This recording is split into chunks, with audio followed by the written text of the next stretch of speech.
Comigo aqui no estúdio, 18h15, o colega jornalista Guto Tavares, boa noite. Boa noite, Pedro Notaro, colegas do estúdio, boa noite especial a toda a audiência do Radar de Notícias que está acompanhando aí pela TV Guarulhos e também pelas redes sociais. O Guto, o debate hoje é às 22 horas? Hoje, às 22 horas, os candidatos a governador de todo o país, né, vão participar de um debate promovido pela TV Globo, obviamente que é separado por estados, então aqui em São Paulo nós vamos acompanhar o debate envolvendo os candidatos que estão na disputa, o Fernando Haddad, do PT, o Rodrigo Garcia, pelo PSDB, e o Tarcísio, pelo Republicano, são os que estão tá vendo? Com mais... Você que é jornalista, imagina o eleitorado está confundindo o partido do Tarcísio com o PL. Então, Republicano. Eu ia falar o PL, muita gente vai errar o número dele. E aí tem outros candidatos na disputa, o Elvis César do PDT, mas o que deve chamar a atenção é, principalmente nesse momento da eleição, são esses três, né, Pedro? Um pouquinho tarde o horário, eu achei, né? Um pouquinho tarde, muito 22 tarde. Horas. A Globo sempre faz muito tarde. Sempre foi, era uma crítica do então saudoso Brizola, né? E aí o SBT fez um debate às 18 horas e a audiência foi pífia. Até porque o Lula não foi também, né? Deu 5 pontos. Agora, eu gostaria... Aliás, a ideia de fazer um pool foi do Lula e ele faltou. Agora, a Rede Globo já faz debate sem pool, sem nada, né? Não é complicado, ele deixa as cascas de banana. Ela bota a fé na audiência dela, né? O debate hoje em São Paulo vai ser muito crítico, porque a pesquisa está dando empate. Empate numérico até, né? O Tarcísio com 21, o Rodrigo Garcia com 20. A última pesquisa apontou esses números. Então, o Haddad com 31, né? 32. 32, obrigado. Então, na verdade é o seguinte, pode escrever o que eu vou dizer agora. O Haddad vai atacar o Rodrigo Garcia, porque ele quer enfrentar o Tarcísio no segundo turno. E o Tarcísio vai atacar o Rodrigo Garcia porque ele quer enfrentar o Haddad. O Haddad no segundo turno.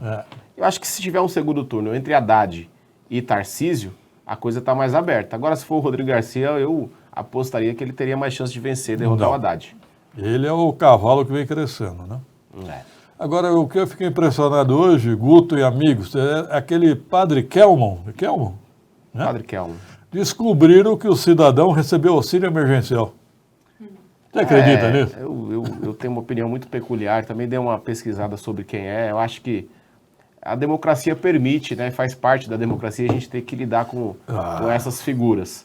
Mas vai cansar o nosso tempo acompanhar um debate com um cara como esse. Vai no debate da Globo? Vai estar no debate da Globo. Eu acho que não acrescenta em nada ao debate.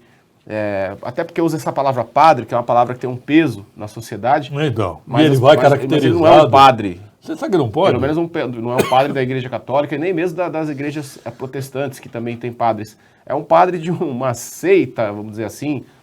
Eu não conheço profundamente, então não estou falando aqui de maneira pejorativa, mas que tem apenas 2 células no Brasil e uma origem maior no Peru.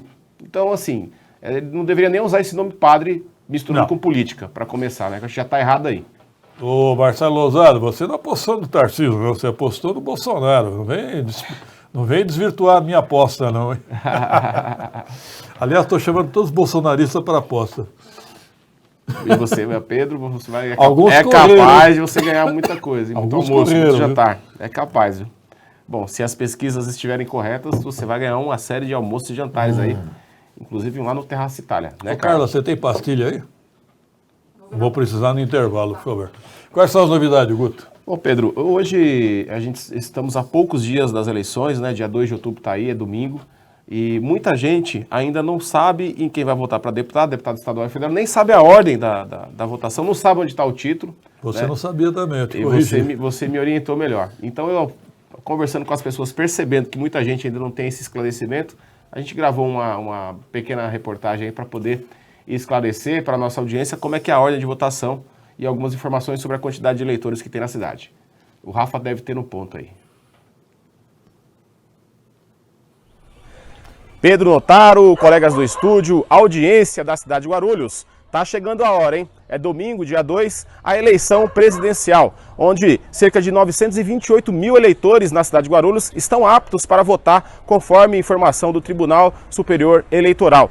Guarulhos tem 247 locais de votação, 7 zonas eleitorais, e eu estou aqui num desses locais de votação, que é o Colégio Milton Cernac, na região do Taboão, onde votam aqui por volta de 7 mil pessoas. É um grande fluxo de eleitores aqui no domingo. Importante também o eleitor estar ciente de que não poderá entrar com o celular dentro da cabine de votação. Portanto, é importante levar aquela colinha, anotado o número dos seus candidatos que vocês irão votar, que o eleitor irá ajudar a eleger. E a sequência de votação também, anota aí, hein? Primeiro voto é para deputado federal, depois para deputado estadual, senador, governador e finalmente presidente da República. E fica aqui a nossa torcida e a nossa expectativa de que seja um domingo festivo, de democracia e paz, e que as pessoas façam as suas escolhas de maneira consciente. E aquele que tiver mais votos vai ser eleito. Simples assim. Assim é a democracia. Eu sou Guto Tavares, para o Radar de Notícias. Me chamou a atenção aquele buraco ali ao fundo, hein? É verdade. Avenida Cesário Lange, Prefeitura de Guarulhos, precisa tapar o buraco lá. Enfim, Pedro, eu estive apurando, o Guarulhos tem 928 mil eleitores, se aproxima de ter 1 milhão de eleitores, são 247 locais de votação e 7 zonas eleitorais, e é importante o eleitor ter a consciência de que ele não vai poder entrar com o celular dentro da cabine de votação. Isso vai dar um encrenca. Então é preciso que ele anote no papelzinho, na mão, ou que aquele que tiver ótima memória já leve todos os números anotados na cabeça para poder votar. E quanto mais rápido a pessoa tiver esses números, ela vai desocupar a cabine e vai evitar filas também. O que vai impedir o cidadão de ir com 2 celulares? Pedro, Aí que tá. Eu acho que a gente tem que fazer uma reflexão sobre isso, né? Porque pode haver casos, em situações mais extremas, em que, até por força do crime, o crime obriga a pessoa a registrar o voto dela lá para poder prestar contas depois, ou então para receber um troquinho depois. Eu não acho que é o caso para eleição de deputado. Isso é bem menos. Para vereador isso é muito grande. Porque, pelo que eu entendi, o cidadão é obrigado a deixar o celular com o mesário ou do lado da cabine. Mas em nenhum momento deixaram bem claro que é crime filmar ou fotografar o voto. É uma situação bem delicada. Aí o cara deixa o celular, leva uma câmera fotográfica, e aí? Ou então leva outro celular. Então. É algo que, na verdade, eu acho que não tem um controle. Vai da consciência de cada um, né? Não, eu acho. E também se o mesário, se o presidente da mesa da sala perceber também que há um abuso, ele pode agir, chamar a polícia militar para poder coibir algum abuso que eventualmente acontecer ali. É que vai ter gente querendo criar encrenca, vai, né? Mas eu acredito que será um domingo de paz. Espero, né? Vai estar um dia ameno, vai estar o céu aberto, não vai estar chovendo, pelo que diz a previsão. Eu acho que as pessoas vão votar e eu estou sentindo o clima já ficando mais ameno, porque parece que a eleição está caminhando para uma decisão em primeiro turno. E eu vejo as pessoas meio que aceitando o resultado. Hoje a pesquisa indica, apesar que nós vamos ter um Datafolha quinta-feira, né? Pesquisa indica a possibilidade de primeiro turno para o Lula. Vamos ver se houver segundo turno ou não. Tudo pode acontecer ainda, né? Vai sobrar para os mesários, exatamente, Tereza Barbosa. E o que chama atenção, é bom observar o seguinte, a Justiça Eleitoral está desconfiada do número espantoso de voluntários nesta eleição, sabia disso? Nunca antes da história desse país, tantas pessoas se credenciaram como voluntárias para trabalhar nas eleições. Mas isso é bom, não é bom? Não. Por que não? A Justiça Eleitoral suspeita que seja um movimento organizado. Por algum partido político, alguma das forças, aí não é bom para a democracia. Não é bom. Eu, sinceramente, acho que deveriam convocar funcionários públicos, enfim. Bom, vamos ver o que vai acontecer. Isso reforça a necessidade dos partidos fiscalizarem as eleições, né? E todo cidadão fiscal também, né? Muito cuidado, a Justiça Eleitoral está desconfiada desse número de voluntários. Né? Todo mundo foge de trabalhar na eleição, esse ano todo mundo quer trabalhar? Bom, vamos aguardar. Vamos ver. Até domingo, né? Esperar que seja uma eleição tranquila, que a população vai exercer a sua cidadania com respeito e cada um respeite a opinião do outro, que não haja provocações desnecessárias e que haja efetivo da polícia, grande efetivo da polícia para coibir, para passar primeiro uma sensação de segurança e para coibir qualquer ato de maior violência. Eu, particularmente, gostaria que chovesse. Mas aí a quantidade de eleitor diminui que vai votar, Pedro. Mas diminui também a boca de urna, diminui o número de pessoas na rua cabalando votos, né? Eu gostaria que chovesse. porque o eleitor vai votar de qualquer maneira, mas o cabo eleitoral não vai. 18h24, o que mais, Guto? Pedro, só registrar também, eu precisei entrar em contato hoje para solicitar um serviço de troca de lâmpada queimada, o número foi mudado, não é mais aquele número que a gente algumas vezes até já falou aqui no radar, e eu acho que deveria haver uma comunicação maior sobre isso. Claro, eu fui lá, dei um Google e descobri um número novo, mas não é todo cidadão. Aliás, muitas pessoas com as quais eu converso reclamam dessa digitalização completa do serviço. Eu acho bom, eu tenho facilidade a sei usar, mas tem muita gente que não tem habilidade para saber usar. Inclusive no próprio Fácil, a pessoa precisa solicitar, Pedro Notaro, a tapar um buraco, precisa solicitar, limpar uma boca de lobo, ela tem que entrar num site, tem que se cadastrar, tem que agendar para poder ir lá para ser atendido. O Fácil não voltou. E as pessoas ainda? não têm essa condição. O Fácil não voltou ainda? Voltou, mas atende mediante agendamento. Você tem que primeiro entrar lá, ou então mandar um e-mail explicando o que você quer. É muito complicado. Para mim já é perdão da palavra, é um saco. Porque a gente quer atendimento ágil. Saco mesmo. Agora, para uma pessoa que não tem instrução, é impossível ela conseguir. Então deveria voltar o atendimento como sempre foi, das 8 às 5 que seja, a pessoa vai lá direto, se tiver fila, pega a fila e é atendido. Não, o Fácil era bom no governo do Eloy Pietá, né? Quando ele inaugurou aquilo, maravilhoso. Hoje em dia, só com agendamento, fala sério, hein? Acho que é uma situação que precisaria ser revista, sabe? Principalmente, nem que fosse só o Fácil Central ali, que é o do Bom Clima, onde a população já conhece e Quem é o vai. secretário, hein? É o Adam Cubo? Não sei se está o Adam ainda. É o Adam Cubo. O secretário é o Adam Cubo. Eu quero que o dia esteja ensolarado, né? Eu quero que chova. Para evitar um monte de problema. Dessa eu tô com o Marcelo. Marcelo, eu também quero... Não vai estar ensolarado, pela previsão é 23 graus, mas sem chuva. E assim vai. Antigamente os partidos colocavam fiscais do próprio partido, não é mais permitido. Já trabalhei sim, Regina Pereé. Só que muitas vezes o partido credencia um fiscal que está lá fazendo, sabe o quê? Boca de urna. É verdade. Entendeu? Tem que fiscalizar o fiscal. O Fácil é difícil. A Tereza Barbosa é sempre espirituosa, né? Eu gosto dela. O Fácil está difícil. A piada pronta, né, Luiz Carlos Peninha? O Fácil está complicado. Domingo vamos exercer a nossa cidadania. Sim, como... Rapaz, graças a Deus eu nunca perdi uma eleição, hein? Sempre votei, desde que eu pude, né? Você sabe que o meu primeiro voto foi com 22 anos. Por quê? Não podia votar com 16 antes? Não podia, não tinha eleição. Ah, tá. Pô, Pedro, tá entregando a idade. Não tinha eleição, pô. Não. Tá entregando a idade. Meu primeiro voto foi para Montoro, governador, hein? Saudade. Do MDB. Como é a falta de instrução, né? Meu primeiro voto, eu lembro até, eu tirei o título para votar na eleição do ano 2000, mas não consegui ainda porque não tinha idade. Eu votei em 2002, primeiro voto. E eu lembro de ter votado no Paulo Maluf para governador. Ô, louco. E no Aldo Rebelo para deputado federal. Que mistura, hein? E, você vê, e acho que no Lula para presidente. Então, assim, do Paulo Maluf para Lula, sem instrução nenhuma, um garoto, 16 anos na época, depois a gente vai começando a entender melhor a quais os espectros políticos cada um desses candidatos pertence, né? Alguém me ajude onde posso descartar a telha velha de amianto? Não pode.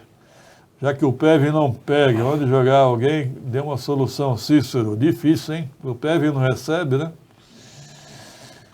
O que é isso aí? Mínima de 13, máxima de 12, os números dos candidatos. Tem vários candidatos, né? Quem escreveu isso aí? Não tem nome?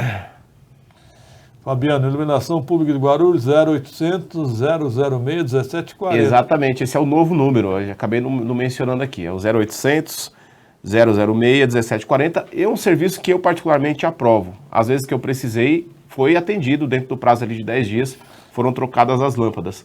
Porém, precisa haver uma comunicação melhor, né, desse serviço da prefeitura e tentar facilitar, em vez de tudo que a gente tem que ter um canal de WhatsApp ou de um número que a população possa ligar e ser atendida para solicitar os seus serviços mais básicos, como é tapar um buraco, por exemplo. O Guto, nós vamos estar juntos no terraço e tá bom, você que vai pagar mesmo, Marcelo, por mim, tanto vai. E aí, Marcelo? Ô, Marcelo, eu tô pensando, vamos no Terraço Itália, vai. Eu ia sugerir outro local, mas tudo bem. A polícia vai ter trabalho nessas eleições. Vai, Romildo Ferreira. Eu trabalhei na campanha do quê? Do Pita. Do Pita. Regina Pereira, eu lembro. Celso Conheci Pita. o Pita pessoalmente, educado, hein? Era inteligente pra caramba. Muito inteligente. Muito inteligente. Conheci o Celso Pita também. 18h29. Fala aí, que mais, Guto? Bom, Pedro, a Polícia Civil, a Delegacia de Roubo a Cargas, fez uma operação na semana passada, prendeu 2 elementos e recuperou algo em torno de 12 milhões de reais de mercadorias que tinham sido roubadas, apreendidas. A Polícia Civil aqui em Guarulhos não tem dado sossego não para os criminosos de roubo a cargas, viu? Essa ação aconteceu ali na Avenida Santos Dumont, em Cumbica. Essas 2 pessoas foram presas, elas mantinham, né, o restante da quadrilha mantinham uma vítima como refém. Caramba. E eles acabaram entregando ali depois onde que era o local que estava o refém, para onde queria essas cargas, e a polícia foi até lá e acabou prendendo mais um monte de coisa lá. Parabéns à Polícia Civil. Flagrante, né? Foram enquadrados aí pelo artigo 157, que é com o roubo com a retenção da vítima e também a formação de quadrilha. Eu tenho notado que a Polícia Civil, nessa questão de roubo à carga, de combate à roubo à carga, tem agido bem na cidade de Guarulhos, viu? Tá agindo bem. O pessoal da seccional aqui de Guarulhos. Boa noite a todos, estou bem atrasado. Tá mesmo, Vlamir Schiavinato. Perdeu o domingo já. Perdeu. Tempinho que perdeu. Você já trabalhou de cartão de ponto? Já. Lá na Doceria Mesquita, Doceria Mesquita, muito tempo lá, chegava lá, batia o... Onde? Doceria Mesquita, na Praça 8. Ah, não conheço. Bem tradicional lá, família Mesquita. Serviço de iluminação que protocolamos aqui na região foram todos atendidos. Parabéns. Isso, isso eu concordo que eu provei desse serviço e também aprovei. Agora, Pedro, outra informação aqui. O bispo de Guarulhos, o Dom Edmilson Amador Caetano, teve com o Papa Francisco lá no Vaticano, na sexta-feira, dia 23. É um encontro que acontece a cada 5 anos. O bispo saiu desse encontro bastante feliz, disse que foi um encontro fraterno, amigável, o Papa foi muito gentil. E o bispo falou um pouco das questões da Igreja Católica aqui na cidade de Guarulhos, o crescimento da igreja. E é bom a gente ver que tem representatividade da cidade de Guarulhos também nesse aspecto religioso que faz parte aí da sociedade. Ainda bem que a Igreja Católica em Guarulhos se afastou da política, né? Então, essa é uma característica do Dom Edmilson. Eu já tive a oportunidade de entrevistá-lo, inclusive aqui no Radar de Notícias, já o entrevistei em outros momentos também. Já estive com ele pessoalmente até na comunidade onde eu frequento. E ele é uma pessoa muito reservada do ponto de vista da política e, inclusive, dá essa orientação aos demais padres. Respeita aqueles que têm um pouco mais de posicionamento, mas ele dá também essa orientação de não misturar, né? Porque no final das contas, a gente pode até torcer para que misture, porque isso pode ser bom ali momentaneamente, mas de alguma maneira afeta a democracia no país, como a gente tem visto acontecer em alguns exemplos ainda que a gente já está acompanhando. A Tereza Barbosa informa, eu não sabia, existem empresas especializadas que recolhem telhas de amianto mediante pagamento. E a pergunta é, eles fazem o que com essas telhas? Ah, Pedro, tem que dar um destino, né? Então, com certeza tem um destino. Qual é o milagre? Se a prefeitura não consegue, por que eles conseguem? Ontem no Poupa Tempo, do Internacional, foi piscar e ser atendido. Trabalho sensacional. Márcio, fui bem atendido também. Também, mas também no Poupa Tempo é tudo agendado e deveria haver uma espécie de um plantão, alguma coisa para uma parcela da sociedade que não tem esse acesso à internet com facilidade. O Poupa Tempo também precisa acolher essa população. Concordo. Porque, por exemplo, você tem facilidade de agendar um serviço. Você vai fazer pelo celular, você não vai querer ficar 2 horas na fila. Sim. Mas tem pessoas que ela prefere ir lá e ficar na fila 1 hora esperando para ser atendido. Mais, já aconteceu comigo, sabe o que aconteceu? Às vezes eu estava lá perto do Bom Clima, pintou um tempinho, eu falei, vou resolver um negócio aqui, não faço. Eu entrava lá e resolvia. É isso, exatamente. Já aconteceu comigo no Poupa Tempo também. Sabe quando você tem um assunto pendente? Aí eu estou lá no shopping, vou resolver agora. Tem que ter esse acolhimento, tem que ter. Nem todo mundo consegue se programar, né? Hoje em dia. Boa noite. Quem é? Tadeu Colaneri, é isso? Colaneri. Obrigado pela audiência. E o Rodrigo Tavares me envia uma mensagem aqui avisando que está chegando. Em 3 ânimo, minutos. Me lembra aqueles filmes de faroeste, ânimo, rapazes, a cavalaria está a caminho. Enquanto isso, os índios vão metendo flecha na gente. Em 3 minutos está aqui. Ô, produção, cadê aquela foto lá da calçada da São Judas? Vamos mostrar aqui e comentar. E eu recebi até uma informação inusitada, Guto Tavares. Sim. Dizendo que a prefeitura resolveu, mas não poderia ter resolvido, não entendi nada. Me ajuda a analisar.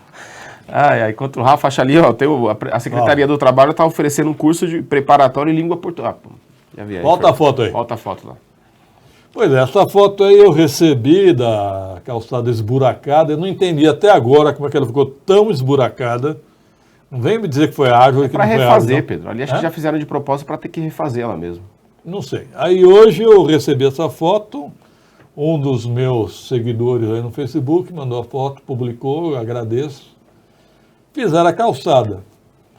Aí eu fui descobrir quem é que fez a calçada. Foi a faculdade ou foi a prefeitura? Muito bem, descobri que foi a famosa A3. A3, que é contratada pela SAR, Secretaria de Administração Regional. Eu acho estranho porque o secretário de Justiça, o Trevisan, Ayrton Trevisan, veio na minha postagem, quando eu publiquei a calçada desburacada, ele disse o seguinte: isso é responsabilidade do dono da calçada. E que é Aliás, correto. do dono do imóvel. Mas é o correto. E por que a prefeitura fez então? Então aí a gente tem que questionar. Só se foi a prefeitura que causou aquele dano na calçada e aí foi lá e consertou. Porque não pode. Você não pode usar um bem público para fazer bem Então alguém precisa me explicar. Um particular. Eu me lembro que na época do saudoso Tomeu, a Proguaru fazia o serviço e a Proguaru mandava a conta com multa de 50%. Tipo, gastou 10 mil, mandava uma conta de 15. O cara aprender mesmo. Lucro de 50%. Entendeu? Agora, como é que a prefeitura consertou essa calçada?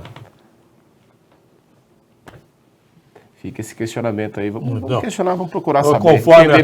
Conforme a cara do cliente? Como é que é? Não pode ser assim, né, Pedro? Então, Então sai consertando a calçada do povo aí, da periferia que está precisando. Isso que eu quero entender. No meu entendimento, a prefeitura deveria ter obrigado a faculdade a fazer o serviço. Mas a faculdade também pode ter contratado essa empresa. Não. Não? Como é que a faculdade contrata essa empresa? Pode ser, pô. Em particular, você liga, faz o serviço, eu te pago. Vamos ver. Você também é otimista, hein? Você já deu o álibi perfeito. Quero ver a nota fiscal. 18,36. Bom, o importante é que arrumaram a calçada, ninguém vai questionar também. Passa batido, né? A que estava feia, estava, né? 18,36. Bom, o nosso amigo Rodrigo Tavares está na área. Só Chegou. registrar, Pedro, que hoje, a partir de hoje, os eleitores não podem ser presos até 48 horas depois da eleição também, desde que não seja em flagrante. Né? Vai sair roubando por aí, né? Que aí você vai preso. Aliás, a PM tentou prender o Guilherme Boulos, não é brincadeira? Candidato... Eu ouvi o vídeo, tudo, eu não estava no local, achei que foi um pouquinho de cena também ali, porque também para o Boulos é interessante aparecer, candidato a deputado federal, mas desnecessário, não tinha nem que suscitar isso, né? Lógico que não. Ali foi o último domingo antes da eleição, na Paulista, né? Na Avenida Paulista. E aí houve um encontro de diversas tribos. Estavam lá os bolsonaristas, os esquerdistas, o pessoal do PSOL, cada um fazendo o seu movimento, e teve um momento lá em que eles se encontraram. E aí houve esse início de confusão. Você que esse negócio de não poder ser preso também, isso é do século passado, né? Deveria ser corrigido, né, Pedro? Exatamente, porque sabe o que acontece nesse período aqui? Muitos cafajestes que estão sendo procurados aproveitam para se apresentar na polícia. Sabia disso? Eu não sabia, eu não sabia. Tem muito cara que está aí sendo pedido, mas aí tem medo de se apresentar e ser preso. Aí vai lá dar o depoimento. Eu já fiz a minha parte, olha só. É uma dica aí, né, Pedro? Uma dica para os deputados federais, senadores, mudarem essa lei, que é uma lei nociva à sociedade, que não encontra eco mesmo nisso. Não, já foi, isso é do século XX, XIX, sei lá eu de quando que é isso. 18,38. Obrigado, Guto Tavares. Aí, em vez de criar tanta lei, alguns deputados senadores, o próprio judiciário poderia extinguir algumas leis. Vale lembrar que o deputado Alencar, do PT de Guarulhos, conseguiu impedir que as pessoas andem armadas no dia da eleição, que é um avanço. Também não vejo nenhuma necessidade de o cara sair armado no dia da eleição. Para ir votar dentro da escola. A não ser as forças policiais. Exatamente. A pessoa que já é um profissional de segurança pública, ele tem o direito de andar armado 24 horas por dia. Agora, cidadão comum, não vejo necessidade nenhuma disso. Nenhuma. 18,38, seguido aqui no estúdio, o Rodrigo Tavares.